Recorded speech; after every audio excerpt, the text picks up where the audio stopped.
Oke, bismillahirrahmanirrahim. Ini ada pertanyaan dari Andre Wijanarko ya. Assalamualaikum Pak, perkenalkan dan sebagainya. Izin bertanya, untuk rumus density itu kan dari yang Bapak terangkan hanya untuk benda cair. Apakah rumus tersebut dapat mengukur volume dari? Ya bisa ya. Jadi intinya rumus density itu bisa dipakai di segala bentuk benda ya. Bisa padat, bisa cair dan bisa gas ya. Intinya untuk bisa mendapatkan massa jenis gitu ya, untuk bisa mendapatkan massa jenis, intinya satu kita harus tahu massa daripada benda tersebut ya. Mau bendanya itu padat, cair, gas, yang penting tahu massanya ya. Kemudian untuk volume juga harus tahu juga volumenya berapa ya. Nah, tapi di sini tanyanya adalah apakah rumus tersebut dapat mengukur volume dari benda padat. Kalau mengukur dari volume benda padat, berarti rumusnya kayak gini ya. Oke, sebentar. Nah, rumus daripada massa jenis kan gitu ya. Rho sama dengan M per V ya. Ini adalah massa. Kemudian ini adalah volume. Oke, begitu ya. Nah, berarti kalau kita ingin mencari volume, ya berarti ini kan rumusnya kayak ada ini ya, segitiga begini ya. Nah, ini ada rho, ini ada M. Ini gambarnya jelek, saya ulangi ya. Ini segitiga.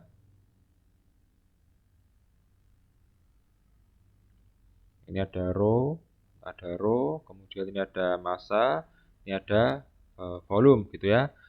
Nah, kalau kita ingin mencari rho ya, rho berarti yang dipakai adalah M dibagi V ya. M dibagi V gitu ya. Oke. Ya, kalau kita mau nyari rho, berarti rho sama dengan M dibagi V gitu ya. M dibagi V. Kalau kita mau mencari volume gitu ya, mencari volume ya, berarti M dibagi rho ya. Kalau kita mau mencari M, ya, kalau kita mau mencari M sama dengan rho, ya, karena dia segaris ya berarti dikali V ya, rho dikali V. Kalau di atas bawah berarti dibagi, kalau sejajar berarti dikali. Nah, tadi Mas Andre Wijanarko itu tanyanya terkait mengukur volume ya, bisa ya mengukur volume, tapi yang jelas harus tahu massa daripada bendanya itu berapa gitu ya, dan juga massa jenis dari benda itu berapa. Nah, untuk mencari massa jenis itu bisa dari eh, apa namanya, bisa dari penelitian atau juga bisa kita cari di Google gitu ya. Nah, misalnya eh, massa jenis, misalnya eh, titanium gitu ya. Ini misalnya ya, titanium. Nah, nanti ada gitu ya massa massa jenis titanium. Ini cari dulu ada tidak ya.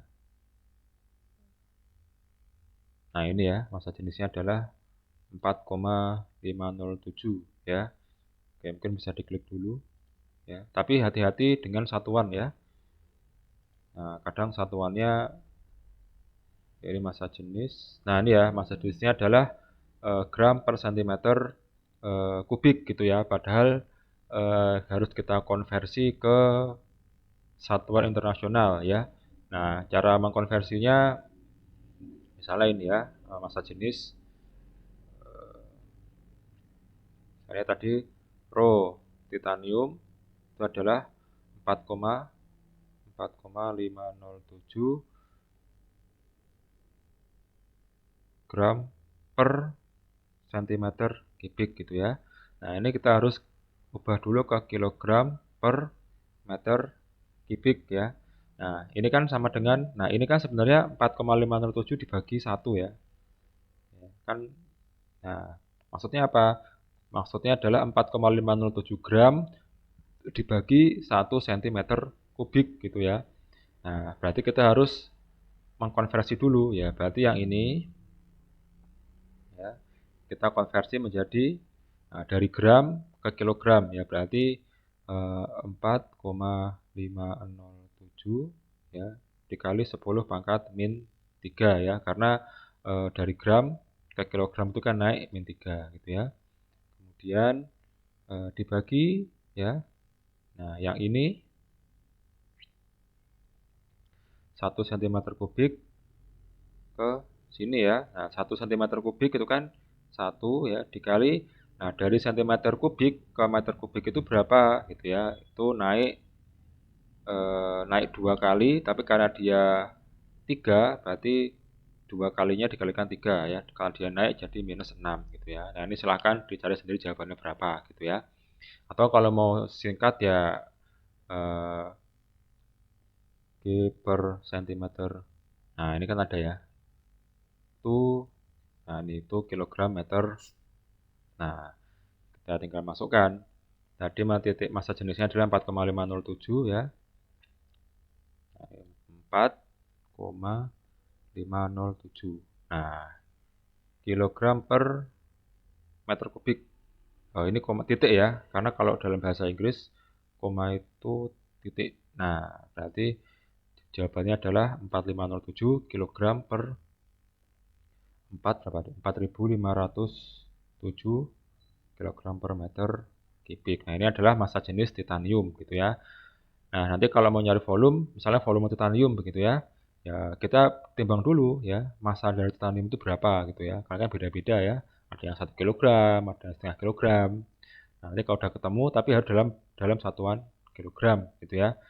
Nah, misalnya massa titaniumnya ya, misalnya kita timbang ternyata kok 2 kilo, ya berarti nanti volumenya adalah 2 eh, 2 massanya 2 dibagi dengan massa jenisnya tadi ya, massa jenisnya adalah 4507. Nah, ini berapa jawabannya nanti bisa ditemukan gitu ya, itu untuk volume.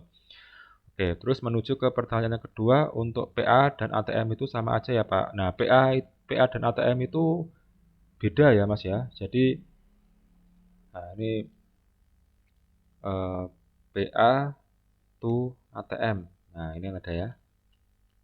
Nah, jadi eh, 1 PA itu segini ya, 9,8 kali 10 pangkat 6. Sebentar. Atau gini aja deh, saya balik ya. ATM to PA. Nah, ini ya. Jadi 1 ATM itu adalah 101.325 Pascal gitu ya. Nah, jadi ini eh, ber jadi nggak sama ya, PA dan ATM itu berbeda gitu ya. Jadi nah ini nggak bisa, 1 PA itu, nah ini salah ya Mas ya, 1 PA itu tidak sama dengan 101,3 kPa gitu ya. Nah, tapi ini benar ya, 1 ATM sama dengan 101 kPa ya. Yang dimaksud kPa itu kilo Mas ya. Jadi misalnya satu jadi kan ada tangga itu ya. Nah, ini misalnya PA di sini.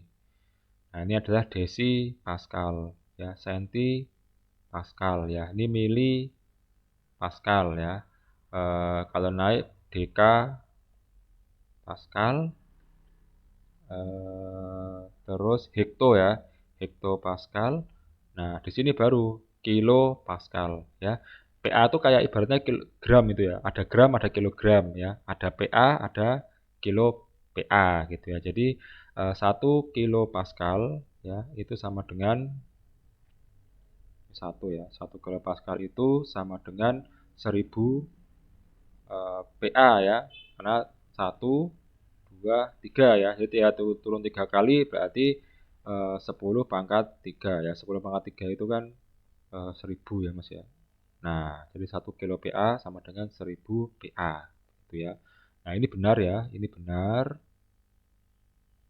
Oke. Nah, yang ini coba cek dulu ya. 1 ATM apakah sama dengan PSI? Nah, PS itu adalah per pound square in ya. Nah, 14,7 ya, 14,6 di sini tapi dibulatkan. Nah, oke, jadi ini benar ya. Jadi untuk yang ini benar. Ya, untuk yang ini benar. Nah, untuk yang ini salah ya. Nah, ini jangan dipakai ini salah ya. Ini tidak benar gitu ya. Ya, oke itu ya. Terima kasih Mas Andri sudah memberikan pertanyaan ya. Saya akan kirim ini melalui YouTube gitu ya. Di YouTube nanti bisa diakses. Terima kasih ya.